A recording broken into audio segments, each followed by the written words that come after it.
Hola, ¿cómo están? Soy Daniel Pacheco, editor de La Silla Vacía. Estoy aquí desde la redacción y hoy les voy a hablar de cómo van los candidatos al 2026 en las encuestas, a partir de un ejercicio estadístico que hicimos en La Silla, que es básicamente un promedio ponderado de las encuestas principales que han salido y que miden a los candidatos presidenciales. Ahorita les voy a contar un poco de cómo es la metodología de este promedio que tiene La Silla, que utiliza unas herramientas que desarrollamos durante las elecciones de 2022, cuando hicimos un semáforo de las encuestas, pero me voy de una a ese promedio y cómo está en este momento. Eh, y creo que en general lo que tenemos es una cosa que ha venido apareciendo en todas las encuestas, pero que con una mirada de septiembre de 2024 a abril del 2025 empieza a dar algunas luces.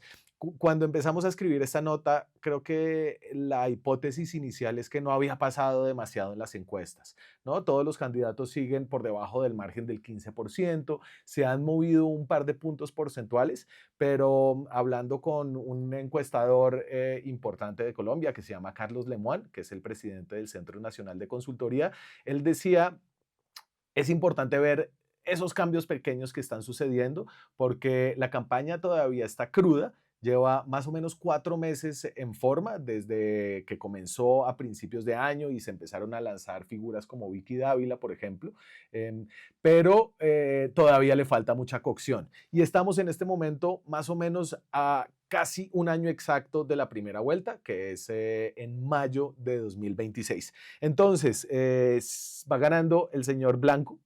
Blanco sumado con ninguno. Es decir, la indecisión todavía está muy grande, eso es evidente. Arriba Gustavo Bolívar, Vicky Dávila, Sergio Fajardo están en la franja del 11%. Tengo en el bloque de más abajo a Germán Vargas Lleras con 6%, Claudia López 5,6%, Juan Manuel Galán 5,3%, María Fernanda Cabal y Miguel Uribe empatados en 4,4%, y abajo dos coleros de la izquierda. En esta selección de 10 candidatos hay unos coleros pues mucho más en la cola, en el margen de error. Ahí están Daniel Quintero y María José Pizarro. ¿Cómo seleccionamos a estos candidatos? Obviamente habría sido imposible graficar cómo van todos los candidatos. Aquí los puedo poner en las posiciones para que se vea más claro. Entonces, graficamos a los 10 candidatos que aparecían consistentemente en los primeros 10 lugares de las encuestas que analizamos. ¿Qué encuestas analizamos? Analizamos las encuestas de las que les va mejor según nuestro semáforo de las encuestadoras. Entonces tenemos una encuesta del CNC, una encuesta que ha pagado la revista Semana, la encuesta de Guarumo y Ecoanalítica, y la encuesta de Inbamer, que el Inbamer tiene varias encuestas, tiene el Inbamer Poll, que es una encuesta de opinión pública, pero no de intención de voto. Estas son todas encuestas de intención de voto, y tiene otra que paga Caracol Televisión, Blue Radio y El Espectador, que se llama Colombia Opina.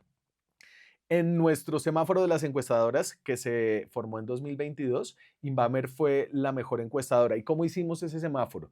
Entonces, es un modelo estadístico que básicamente le otorga una calificación a esa encuesta dependiendo de qué tan bien le dio su última encuesta al resultado electoral. Entonces medimos, por ejemplo, cómo había medido las encuestas a los candidatos para las consultas interpartidistas, y luego cómo fueron los resultados a la primera vuelta y cómo fueron los resultados, y la segunda vuelta y cómo fueron los resultados. Eso nos daba un poco una idea del desempeño de esas encuestadoras, de su consistencia para hacer encuestas. Si uno solamente hacía una encuesta por allá muy lejos y después se demoraba mucho y no volvía a hacerla, obviamente iba a tener mucha dificultad en predecir. Las encuestas no predicen, toman una foto del momento, pero en ajustarse a la realidad de la votación. Entonces era importante la consistencia, y este es el resultado parcial del que podemos leer varias cosas.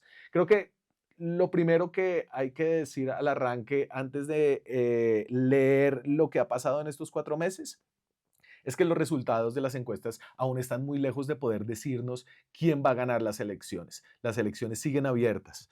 Aquí en La Silla, Juanita León, que es la directora de La Silla, había hecho una nota pensando en cómo leer las encuestas del 2026. Esta nota creo que es de diciembre del año pasado, pero pues ya se estaba calentando la campaña. Y lo que decía era básicamente que todavía era muy, muy, muy temprano para predecir cosas. Y lo decía con base en otras encuestas. Entonces, esta es una de Polimétrica. Polimétrica es una encuesta que hace cifras y conceptos. La encuestadora de César Caballero. Y, por ejemplo, aquí nos empezamos, esta es un poquito vieja, pero le da una sensación de lo fría que está la campaña. Aquí le preguntaban, ¿usted ha escuchado o conoce quiénes serán los posibles candidatos a la presidencia de la República de las elecciones del 2026? En ese momento, pues apenas el 31% lo había escuchado. Ese porcentaje sigue siendo muy bajo. ¿Usted ya tiene decidido? Solamente el 12% tenían decidido y el 84% no. Esta era una pregunta chévere que nos sirve como para entender la distancia entre la premura que tenemos los periodistas y los aficionados a la política y en general la opinión alrededor de las elecciones. Entonces, pregunta, ¿en cuál momento decide usted el voto? 6 meses antes de la elección, 52%, es decir, todavía no estamos ahí. Recuerden, falta un año para la primera vuelta. 3 meses antes de la elección, 17%. Un mes antes de la elección, 14%. El día de la elección, 7%. 15 días antes de la elección, 5%. Es decir, estamos en un momento donde hay una campaña caliente en redes, en algunos sectores, en nuestras cámaras de eco de los amantes de la política, pero en general en la opinión están todavía frías. Vuelvo a nuestro ponderador. Entonces, este ponderador utilizó la metodología del semáforo de las encuestadoras, que rankeaba esas encuestadoras y les da, digamos que, una calificación mayor a los resultados de las mejores encuestas. En este caso, la de Inbamer sigue siendo la mejor calificada, pero realmente la de CNC y la de Guarumo están muy cerca. Son encuestas que en lo que encontramos en la revisión del 2022 se acercaron mucho al resultado, estuvieron muy cerca, incluyendo pues obviamente su margen de error, unas encuestas que están bien armadas en general, según los estadísticos, son claras en su ficha técnica. Vamos a el panorama de septiembre para ver cómo era el punto de arranque y entonces me devuelvo acá. En ese momento estaba Vicky con 12% liderando, Fajardo, Claudia, Cabal, Bolívar, Galán, Quintero, Pizarro, Vargas Lleras bien abajo y Miguel Uribe. Ese no es Álvaro Uribe, es Miguel Uribe. Ese es el punto de arranque. Ahora vuelvo a lo que ha pasado más o menos 5 meses después y evidentemente creo que la primera conclusión tiene que ver con este señor, que es Gustavo Bolívar. Gustavo Bolívar se salió del DPS solamente hace unos días, pero era evidente que quería hacer campaña desde el principio y de hecho las encuestas ya lo estaban midiendo. Gustavo Bolívar en este periodo de tiempo es la persona que tiene el ascenso más marcado. El ascenso más marcado, y eso lo hemos reporteado aquí en La Silla, tiene nerviosos a el presidente Petro, al bloque de la izquierda, porque las otras personas que marcan en ese grupo son Daniel Quintero y María José Pizarro, que realmente están muy lejos. Bolívar desde el DPS ha tenido una gran exposición pública. El concejal Daniel Briceño hizo una denuncia reciente en la que mostraba cómo el DPS había puesto la cara de Bolívar en mucha de su publicidad, es decir, se ha apalancado en su campaña con los recursos públicos del Estado y con su posición como director de una agencia que tiene una gran interlocución con las personas más vulnerables. El DPS da subsidios, hace obras de infraestructura para, digamos que los sectores populares. Entonces, esa era la primera gran conclusión, es que despegó y hoy lidera. Es en las tendencias el candidato que tiene la tendencia de ascenso más clara. No sabemos qué va a pasar en el futuro, pero si sigue la tendencia, Gustavo Bolívar seguiría para arriba. Eso ha generado ruidos en el pacto, donde entonces ya nadie se quiere medir en una consulta abierta con Gustavo Bolívar, pues porque sus contrincantes son María José Pizarro, que está plana, echando para abajo, y Daniel Quintero, también plano, en medio de un juicio ya por supuestos hechos de corrupción. Entonces, Bolívar lidera y esa era como la primera conclusión que sacábamos. La segunda tenía que ver con quién era la puntera hace 4 meses, Vicky Dávila y Sergio Fajardo.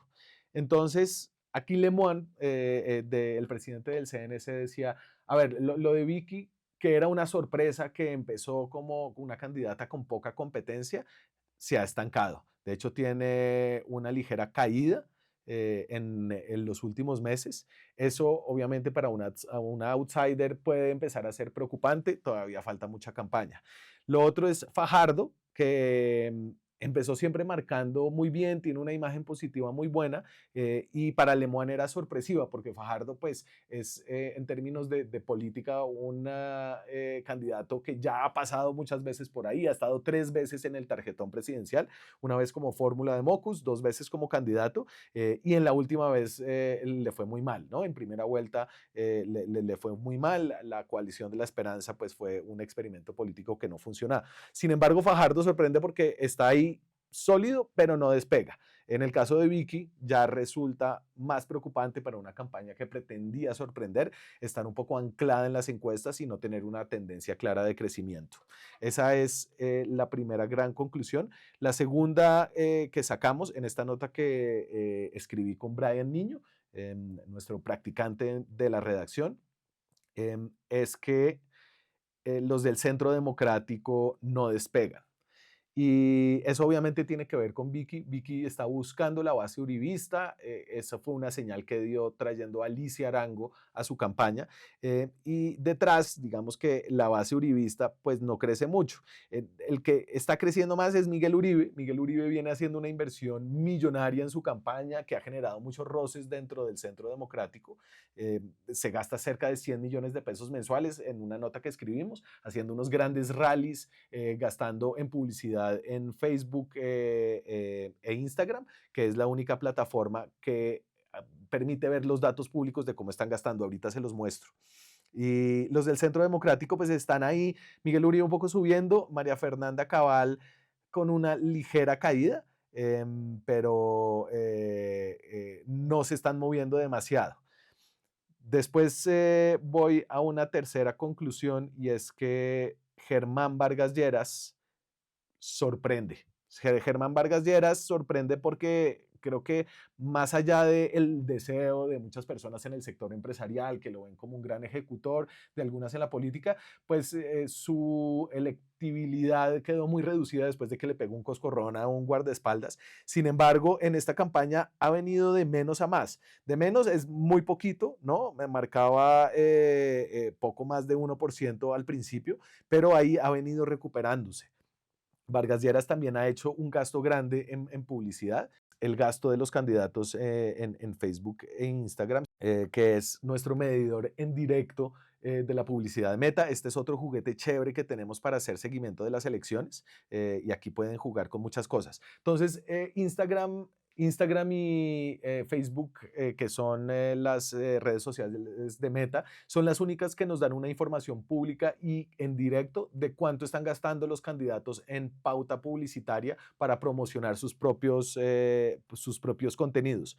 Y entonces ahí ustedes lo que ven es que Vicky es la que más ha metido plata, 218 millones de pesos. El segundo es Miguel Uribe, que ha hecho un gran gasto que realmente por ahora no se está viendo del todo, aunque su objetivo principal es ganarle a los 5 precandidatos del Centro Democrático, que también andan en unas disputas ahí porque no han definido el mecanismo.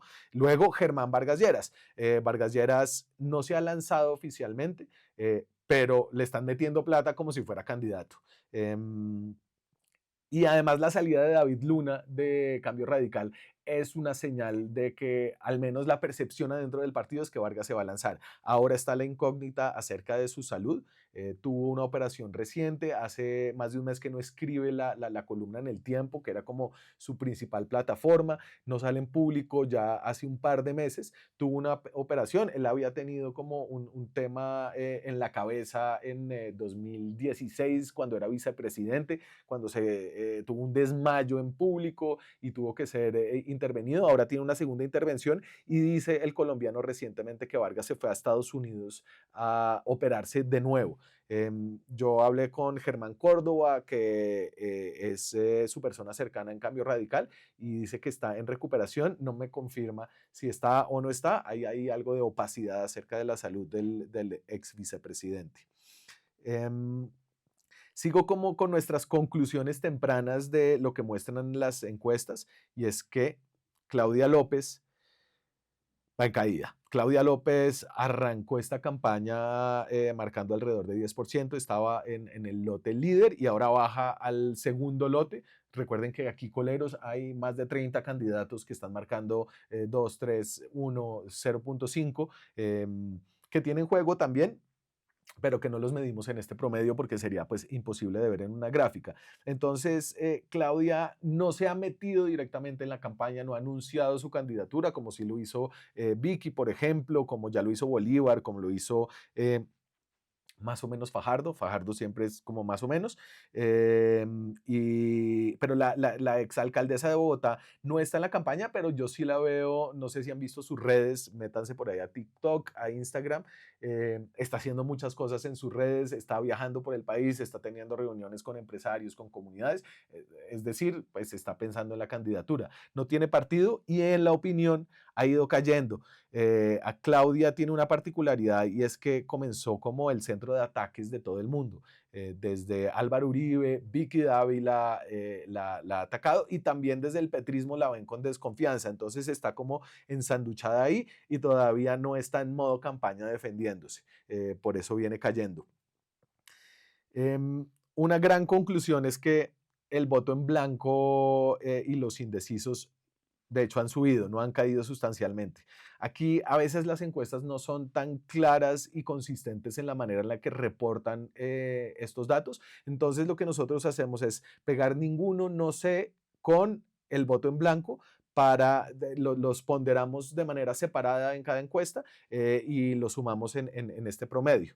Y lo que muestra es que la gente todavía no está, digamos que no, los indecisos no están entrando en la campaña. Puede haber como mucho cambio de opinión, pero dentro de un bloque compacto de la opinión pública. Y voy a mi... No, esa era mi última conclusión. Vicky Fajardo, el voto en blanco, Gustavo Bolívar y la caída de Germán Vargas Lleras. Eh, digamos algo sobre Juan Manuel Galán. Juan Manuel Galán uh, no ha decidido lanzarse, pero habla como candidato, camina como candidato, tiene un problema interno y es que Carlos Fernando Galán, que es pues el funcionario del nuevo liberalismo más importante actualmente, no quiere que sea candidato, evidentemente no quiere ni la posibilidad de que haya un Galán en campaña y otro en la alcaldía, lo que le va a generar a él ataques, y no quiere y lo dijo aquí en una entrevista reciente que le recomiendo, pues no quiere que en el eventual caso de que gane, que haya pues un Galán en la alcaldía y otro en la presidencia, sería pues sí, como un país con una fama y empresa electoral en sus liderazgos más grandes. Le recomiendo esta nota, el ponderador de las encuestas, creo que lo vamos a continuar, ya teníamos el modelo armado y puede ser útil. Las encuestas hay que leerlas con cuidado, no son predictivas, son una foto del momento y a los aficionados de la estadística tenemos todos los datos abiertos de cómo estamos haciendo estos cálculos, los invito a meterse a esculcar y avisarnos si ven alguna cosa rara. Les dejo el link de esta nota aquí en la descripción. También les voy a dejar el link del tracker de pauta electoral de Meta y los invito a que vean en nuestro ponderador de imagen presidencial de Petro, que con esta misma metodología y con todas las encuestas también sacamos unos promedios de cómo va el presidente ante la opinión pública. Si les gustan estos videos, suscríbanse al canal, activen la campanita y nos vemos con más contenido luego. Chao.